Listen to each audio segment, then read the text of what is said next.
Movie start होती है और हम देखते हैं कि मार्क और कार्ली दोनों इंटीमेट हो रहे थे। नेक्स्ट डे वो पार्क में घूमने के लिए जाते हैं, बहुत मजे करते हैं। उनकी लाइफ बहुत ही अच्छी चल रही थी, दोनों एक दूसरे से बहुत खुश थे। मार्क कार्ली से बहुत प्यार करता है। वो फिर डिनर के लिए जाते हैं। कार्ली भी मार्क के साथ बहुत खुश है। इसके बाद दोनों फिर से इंटीमेट होते हैं। नेक्स्ट सीन में हम देखते हैं कि मार्क कार्ली के लिए गिफ्ट लेकर आया। हमें इन सब सीन से लगता है कि मार्क कार्ली से ही प्यार करता है, पर ऐसा होता नहीं। वो एक और लड़की के साथ था और फिर हमें पता चलता है कि एक्चुअल में वो लड़की उसकी वाइफ है। उसका नाम केट था। हम देखते हैं कि केट मार्क से बहुत प्यार करती है, लेकिन मार्क उसको कार्ली इतना रिस्पेक्ट नहीं देता। एक दिन मार्क एक कागज पर केट से साइन लेता है और केट भी उस पर भरोसा कर बिना कुछ पढ़े इस पर साइन कर देती है। इसमें एक्चुअल में था क्या, ये हमें आगे पता चलेगा। नेक्स्ट सीन में हम कार्ली को देखते हैं। उसकी असिस्टेंट उसे कहती है, तुम्हारे फादर का मुझे कॉल आया था। वो जानना चाहते थे कि वो लड़का कौन है जिसे तुम अभी डेट कर रही हो। कार्ली उसे कहती है कि उसका नाम मार्क है और हम दोनों शादी करने वाले हैं। जल्द ही मार्क को अपने डैड से वो मिलवाने वाली थी। ऑफिस खत्म हो जाने के बाद मार्क कार्ली से मिलने के लिए आता है। वहाँ पर उसकी वाइफ का उससे कॉल आया। उसकी बातें वो टालता रहता है और लास्ट में कह देता है कि अब मैं घर पर आ रहा हूँ। कार्ली मार्क से कहते हैं कि मेरे फादर से तुम्हें मिलना है, पर उसकी भी बात वो टाल देता है। कार्ली फिर गुस्सा होकर वहां से चली जाती है। वो अपने फादर से मिलने के लिए गई थी। उसके फादर उसे मार्क के बारे में पूछते हैं। कार्ली कहती है कि मैं उसके साथ ब्रेकअप करने वाली हूँ। उसके पापा उससे पूछते हैं कि तुम इतनी गुस्सा क्यों हो। फिर जो भी हुआ था ये सब जानने के बाद वो कहते हैं कि कुछ नहीं, तुम उसके पास जाओ और सब कुछ ठीक हो जाएगा। कार्ली को अपने पापा की बातें अच्छी लगती है और फिर वहां से चली जाती है। नेक्स्ट डे कार्ली डायरेक्टली मार्क के घर पर पहुंच गई। वो उसकी डोरबेल बजाती है और अंदर से केट बाहर आई। कार्ली उसे मार्क के बारे में पूछती है। केट उससे पूछती है कि एक्चुअल में हुआ क्या है, तुम यहाँ पर ऐसे कैसे है। वो बताती है कि वो मार्क की वाइफ है। ये सुनने के बाद कार्ली को काफी शॉक लगता है। उसकी एक हील टूट जाती है। वो डायरेक्टली झाड़ियों में जाकर गिर गई। वो बहुत ही ज्यादा दुखी होकर वहां से चली जाती है। यहाँ पर केट को कुछ भी समझ में नहीं आता, पर वो समझ चुकी थी कि कुछ ना कुछ तो गड़बड़ है। नेक्स्ट डे हम देखते हैं कि कार्ली अपने ऑफिस में थी। मार्क ने उसके लिए वहां पर फ्लावर्स भिजवाए थे। इन्हें वो डायरेक्टली तोड़ देती है। वो बहुत ही ज्यादा गुस्सा है। लीडा उसके पास आकर पूछती है कि हुआ क्या। कार्ली कहती है कि मार्क मुझे धोखा दे रहा है, उसकी शादी हो चुकी है, मैं किसी और का घर तोड़ना नहीं चाहती। इसके बाद धीरे धीरे कार्ली अपने काम में बिजी हो जाती है। एक दिन केट कार्ली से बात करने के लिए खुद उसके ऑफिस में आ गई। केट कहती है कि मार्क के फोन रिकॉर्ड की वजह से मुझे यहाँ का एड्रेस मिला। वो तुमसे बहुत बार कॉल पर बात करता है। मुझे मार्क पर शक हो गया था क्योंकि मेरे बिल्कुल भी वो क्लोज नहीं आता। अब क्या तुम मुझे बताओगी कि आखिर में हुआ क्या है। कार्ली उसे सब कुछ सच सच बता देती है। वो कहती है कि मैं और मार्क रिलेशनशिप में, मार्क ने मुझे तुम्हारे बारे में कुछ भी बताया नहीं था। केट को फिर इस बात से बहुत बुरा लगता है और उसे पैनिक अटैक आने लग गया। वो सही से ब्रीथ नहीं कर पाती। कार्ली फिर उसे एक बार में लेकर जाती है। केट कार्ली से पूछती है कि क्या तुम दोनों इंटीमेट हुए हो। कार्ली कहती है कि हाँ। केट पूछती है कि तुम कितने बार एक दूसरे के करीब थे। कार्ली उसे 50 बार कहती है। ये सुनकर केट को बहुत गुस्सा आता है। कहती है कि क्या तुम यही सब करती हो, दूसरों के हस्बैंड को फंसाती हो। कार्ली कहती है कि मुझे नहीं पता था कि मार्क एक्चुअल में मैरिड है। एक्चुअल में धोखा तो मेरे साथ भी हुआ है। सारी गलती तुम्हारे हस्बैंड की है। एक बीवी होने के बावजूद मेरे साथ हुआ था। ये सब सुनने के बाद केट काफी ड्रंक हो जाती है। वो नशे में वहां से भाग जाती है। कार्ली ने उसे कार में बिठाया और कैसे तैसे कर बड़ी मुश्किल से उसे वहां से घर भेज दिया। कुछ दिनों बाद हम देखते हैं कि केट काफी उदास थी। वो एक शॉपिंग मॉल में गई, पर वहां पर भी उसका मन नहीं लगता। इसके बाद वो डायरेक्टली कार्ली के ऑफिस पहुंच जाती है। वो अपने डॉग को भी अपने साथ लाई थी। कार्ली उससे पूछती कि आखिर हुआ क्या। कार्ली कह रही थी कि मुझे तुमसे और तुम्हारे डॉग से कोई भी मतलब नहीं है, प्लीज यहाँ से चली जाओ। इसके बाद वो अपने ऑफिस में चली जाती है। शाम में केट डायरेक्टली कार्ली के घर पर पहुंच गई। एक्चुअल में मार्क बिजनेस ट्रिप पर मायामी गया था। केट मार्क से बात करना चाहती थी पर कर नहीं पा रही थी क्योंकि उसे बहुत बुरा लग रहा था। कार्ली तो पहले उसे घर में आने नहीं दे रही थी, पर फिर दुखी होकर उसे और उसके कुत्ते को घर में आने देती है। इसके बाद वो दोनों बातें करते हैं। केट को भी कार्ली की तरह अच्छा दिखना था। केट पूछती है कि बॉडी के कौन कौन से पार्ट को मुझे शेव करना चाहिए। कार्ली गुस्से में कहती है कि सब कुछ शेव कर लो। इन्हीं सब बातों के बीच में कार्ली को मार्क का कॉल आता है। फिर से केट को बहुत बुरा लगा क्योंकि मार्क ने अभी तक उसे कॉल किया नहीं था। कार्ली फिर उसे ड्रिंक ऑफर करती है। दोनों ड्रंक हो गए और एक दूसरे के साथ बहुत सारी बातें करती है। इसके बाद उन दोनों में अच्छी दोस्ती हो गई। दोनों मिलकर मार्क को बहुत सारी गालियां देती है। दोनों भी के पागल जैसी हो गई। वो ढेर सारे कपड़े बदलती है। वो दोनों पूरे घर को तहस नहस कर देते हैं। नशे में बहुत एंजॉय कर रहे थे। इसके बाद वो डांस वगैरह कर सो जाते हैं। नेक्स्ट डे मॉर्निंग में डॉग उन्हें उठाता है। कार्ली उससे पूछती है कि डॉग ऐसा क्यों कर रहा है। कुछ बोलने से पहले डॉग ने वहां पर पॉटी कर दी थी। इसके बाद कार्ली केट को टैक्सी तक पहुंचा देती है। अगले दिन भी कार्ली केट को कॉल करती है और अपने घर पर उसे बुलाती है। कार्ली जैसे ही घर पर पहुंची तो उसने देखा कि केट ने पूरे घर में तोड़फोड़ कर दिया था। केट कहती कि मुझे बहुत गुस्सा आया था और मैंने सब कुछ फेंक दिया। इसी बीच केट अपने ब्रदर को भी बुलाती है ताकि उसे अकेलापन ना लगे। कुछ दिनों बाद मार्क बिजनेस ट्रिप से वापस आ जाता है। वो केट के करीब आने लग गया,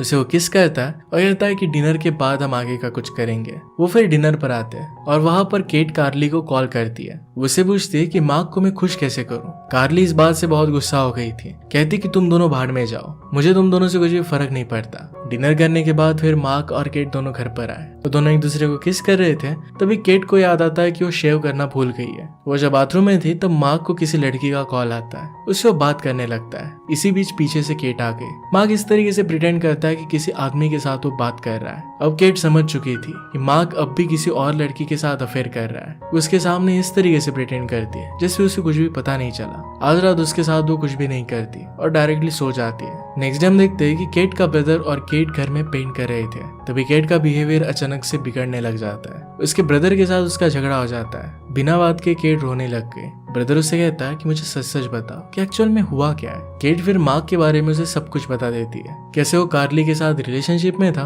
और कल रात कोई और लड़की के साथ वो बात कर रहा था। ये सब सुनकर केट के ब्रदर को बहुत बुरा लगता है। वो कहता है कि मैंने शादी से पहले ही तुमसे कहा था कोई एक अच्छा लड़का नहीं है। वो कहता है कि तुम्हें कार्ली से बात करनी चाहिए। केट को लग रहा था कि कल रात जिस लड़की का मार्क को कॉल आया था वो कार्ली थी। इसके बारे में जाकर वो कार्ली से बात करती है। कार्ली ने कहा कि हफ्तों से हम दोनों में कोई भी कांटेक्ट नहीं है, तो कल रात तो मैंने उसे कॉल नहीं किया था। फिर केट कहती है कि वो लड़की कौन थी जिसके साथ मार्क बात कर रहा था। अब दोनों को पता चल चुका था कि मार्क दोनों के साथ चीट कर रहा है। अब वो किसी दूसरी लड़की के साथ है। उन्हें लगता है कि अब उन्हें मार्क पर नजर रखनी चाहिए। दोनों मिलकर उस पर नजर रखने लग जाते हैं। एक दिन मार्क बिजनेस ट्रिप पर जा रहा था। केट को लगा कि मार्क किसी और के साथ जा रहा है। वो फिर कार्ली को मैसेज कर बता देती है कि मार्क घर से निकल चुका है। कार्ली फिर कार लेकर वहां पर आ जाती है। केट, उसका डॉग और कार्ली ये तीनों मिलकर उसका पीछा करने लग गए। मार्क एक रिसोर्ट के अंदर गया। जैसे ही कार्ली और केट घर के अंदर जाते हैं वो झाड़ियों में से नीचे गिर जाते हैं। इसके बाद वो वहां से चले गए। वहां से केट के ब्रदर का घर पास में था। वो फिर मार्क के बारे में पता लगाने का प्लान बनाते हैं। यहाँ पर हम देख सकते हैं कार्ली और केट के ब्रदर उन दोनों को एक दूसरे पर क्रश हो जाता है। तभी वहां पर केट आ गई और कहती कि हमें बीच के पास चलना चाहिए। वहां पर वो देखते हैं कि मार्क एक लड़की को किस कर रहा था। उस लड़की का नाम एम्बर है। एम्बर को देखकर केट और कार्ली को काफी जेलस फील होता है क्योंकि एम्बर बहुत ही अट्रैक्टिव थी। उसे देखने के बाद कार्ली एम्बर के पीछे दौड़ने लगती है। पीछे से आकर उसे केट पकड़ लेती है। उन दोनों को देखकर एम्बर वहां पर आके उनसे पूछती है कि आखिर में हुआ क्या। वो तीनों बैठकर फिर बात करते हैं। एम्बर को सारी सिचुएशन समझा देते हैं।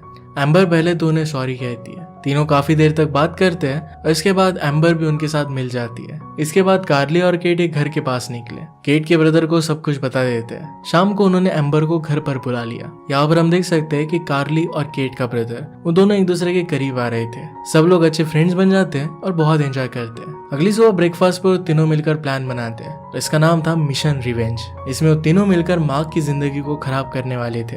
इसके बाद हम देखते हैं कि केट मार्क के ड्रिंक में कुछ ऐसा मिलाती है जिससे उसके प्राइवेट पार्ट अच्छे से काम ना करें। इसके बाद केट ने मार्क का टूथपेस्ट लिया। इसे वो अपने डॉग से चटवाती है। इसके बाद उसे वो कमोड में डाल देती है। इसके बाद फिर से उसकी जगह पर उसने उसे रख दिया। मार्क की चीजों में शैम्पू था तो शैम्पू की जगह पर उसने हेयर रिमूवल क्रीम डाल दी। इसके बाद हम देखते हैं कि मार्क कार्ली से मिलने के लिए जाता है। उसे फिर एक कॉल आया। जब वो कॉल अटेंड कर रहा था तभी उसके ड्रिंक में वो कुछ मिला देती है। इसे मार्क ने आराम से पी लिया। थोड़ी देर बाद मार्क के पेट में खराबी होने लग जाती है। एक्चुअल में वो दस्त की मेडिसिन थी। मार्क फिर घंटों होटल के टॉयलेट में बिताता है। उसका पेट बहुत ही ज्यादा खराब हो गया था। उसने अपने पैंट को भी खराब कर दिया था तो होटल स्टाफ से वो मांगता है। रात में अपने घर पर गया। ये सब देखकर केट बहुत खुश हो जाती है। इसके बाद अगले दिन मार्क एम्बर से मिलने के लिए जाता है। उसे कहती है कि मेरी फ्रेंड को तुम बहुत पसंद आए हो और तुम्हारे साथ वो इंटीमेट होना चाहती है। मार्क फिर एक्साइटेड हो जाता है। जब मार्क एम्बर के फ्रेंड को देखता है तो लड़की कम लड़की की तरह ही ज्यादा लग रही थी। इस सब से वो बहुत परेशान हो जाता है। इसके बाद रात में जब मार्क नहा रहा था तो वो देखता है कि उसके बाल झड़ चुके हैं। उसके निपल्स भी कुछ अलग तरीके से लग रहे थे।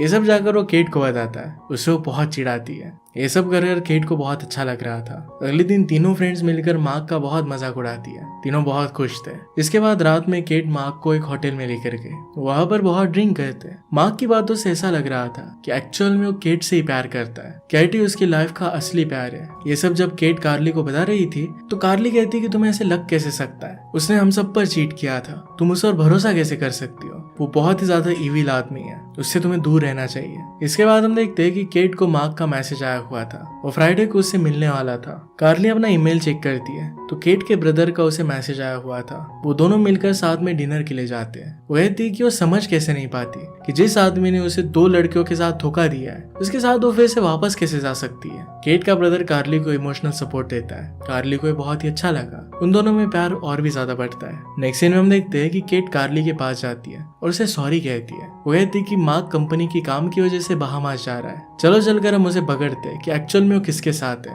कार्ली उसे कहती कि इन सब चीजों में अब वो नहीं पड़ना चाहती। केट फिर अकेले ही बहामास चली गई। वहां पर हम कार्ली और एम्बर दोनों को देखते हैं। वो पहले ही वहां पर पहुंच चुके थे। गाड़ी में बैठने के बाद वो केट को बताते हैं कि मार्क तुम्हारे नाम से एक फ्रॉड कंपनी चला रहा है और अगर इसमें कोई भी ट्रबल होता है तो तुम ही जेल में जाओगी। एक्चुअल में मूवी की स्टार्टिंग में मार्क ने केट को कुछ डॉक्यूमेंट्स पर साइन करने के लिए कहा था। ये वही कंपनी के डॉक्यूमेंट्स थे। इसमें लिखा था कि केट ही उस कंपनी की सीईओ है। ये सुनकर केट का मार्क के ऊपर से पूरा भरोसा उठ जाता है। वो फिर कहती है कि मैं कुछ भी कर मार्क की जिंदगी पूरी तरीके से बर्बाद कर दूंगी। कहाँ पर है वो सब फिर मार्क की तलाश में एक रिसोर्ट पर जाते हैं। वहां पर वो दूरबीन से मार्क को ढूंढते हैं। वो रिसोर्ट में चिल कर रहा था। उसके पास एक लड़की आती है। उसके साथ भी मार्क का अफेयर चल रहा था। वो उससे किस करता है। उसके बाद वो दोनों मिलकर ड्राइव पर जाते हैं। उसके पीछे पीछे वो तीनों भी आए। इसके बाद मार्क बहामा के बैंक में जाता है। उसे क्लियर हो जाता है कि वो एक्चुअल में फ्रॉड कर रहा है। रात में तीनों फ्रेंड्स मिलकर बार में मजे करने के लिए जाती है। वहां पर केट एक आदमी के साथ डांस करने लगती है। एम्बर और कार्ली उसकी हालत देख सकते थे।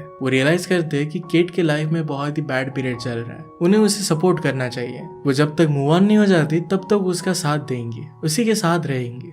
अगले मॉर्निंग केट समुद्र के किनारे पर थी। वहां पर अपनी एंगेजमेंट रिंग निकाल कर पानी में फेंक देती है। ऐसा करते हुए कार्ली और एम्बर ने उसे देख लिया था। वो लोग उसके लिए बहुत खुश थे। अब केट फाइनली अपनी लाइफ में मूव ऑन कर रही थी। वो फिर माँ के बारे में सोचने लग गई कि एक परफेक्ट बदला कैसे होगा। वो सोचती है कि माँ के पास पैसा और खूबसूरती दोनों है। उन्हें लगता है कि माँ को गरीब कर दिया जाए।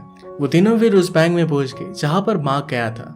इसके बाद सीन कुछ दिनों बाद शिफ्ट होता है। मार्क ट्रिप से वापस आ चुका था और ऑफिस में कार्ली से मिलने के लिए हो गया। वहां पर कार्ली, केट और एम्बर तीनों थी। उससे पूछती कि तुम कैसे हो। केट ने डायरेक्टली उससे डिवोर्स मांगा। मार्क इसके लिए मना करता है और कहता है कि मैं पूरी तरीके से चेंज हो जाऊंगा, तुम्हें मुझे हेल्प करनी पड़ेगी। इस बार केट उसकी कोई भी बात नहीं मानती। तीनों मिलकर फिर मार्क की बहुत ज्यादा बेइज्जती करते हैं। केट उसे डिवोर्स पेपर साइन करने के लिए देती है। मार्क जैसे ही डिवोर्स पेपर को रीड कर रहा था तो उसमें बैंक का स्टेटमेंट भी लगा हुआ था। इसमें बैलेंस देखता है और वो बैलेंस 0 था। केट ने उसके सारे पैसे निकाल लिए थे। मार्क इस बात से गुस्सा हो जाता है। कहता है कि सारी कंपनी तुम्हारी नाम पर है, तुम ही इस सब में फंस जाओगी, मैं तो इस सब से निकल जाऊंगा। केट कहती है कि मैंने तुम्हारे सारे पैसे लेकर जिन भी लोगों को तुमने फंसाया था उन्हें वापस कर दिया, इस कंपनी को ही दे दी है, किसी का भी नुकसान नहीं होगा। मार्क के अब सारे पैसे चले जा चुके थे। उसके पास ना वाइफ थी ना बच्चे। मार्क का बॉस फिर उसे वहां से कंपनी से निकाल देता है। मार्क ये सब देखकर बहुत ही शॉक में चला गया। मार्क कुछ भी बात करने लग गया और वो ग्लास से टकरा जाता है। उसके मुंह से बहुत सारा खून निकलने लगता है। इसके बाद वो रिसेप्शन पर गया। वहां पर उसने अपना बैंक स्टेटमेंट निकाला। उसने चेक किया तो कंफर्म हो जाता है कि उसके अकाउंट में अब 0 रुपीज है। वो तीनों उस पर बहुत ज्यादा गुस्सा हो जाती है और फिर से वो ग्लास से टकरा जाता है। उसे बहुत ज्यादा चोट आती है। जैसे वो वहां से बाहर आता है तो उसकी गाड़ी भी टो हो गई थी। अब उसके पास गाड़ी छुड़वाने के भी पैसे नहीं थे। अब एंड में कार्ली के फादर मार्क के पास आते हैं और उसे जोर से गुस्सा मारते हैं। इसके बाद मार्क वहीं पर नीचे गिर जाता है। इसके बाद हम कुछ दिनों बाद का सीन देखते हैं। इसमें केट, कार्ली, एम्बर काफी अच्छे दोस्तों की तरह रह रहे थे। अब केट मार्क की कंपनी में सीईओ है। उसे अब किसी की भी जरूरत नहीं थी। वो खुद की लाइफ खुद हैंडल कर सकती थी। फिर हम कार्ली को देखते हैं जो केट के ब्रदर के साथ रिलेशनशिप में थी और वो दोनों काफी खुश थे। एम्बर को कार्ली के फादर अच्छे लग गए थे और वो दोनों एक दूसरे के साथ काफी खुश थे और इसी के साथ ही मूवी एंड हो जाती है। अगर उन सब का बदला और एक्सप्लेनेशन आपको अच्छा लगता है तो प्लीज लाइक और कमेंट जरूर कर दीजिएगा। ये बहुत सारी मूवीज लेकर आते रहता हूँ तो प्लीज चैनल को सब्सक्राइब कर दीजिए और बेल नोटिफिकेशन आइकन दबाना मत भूलिएगा। हम फिर से मिलेंगे और इन मूवी के साथ। तब तक के लिए थैंक यू और आप अपने आप का ख्याल रखिए।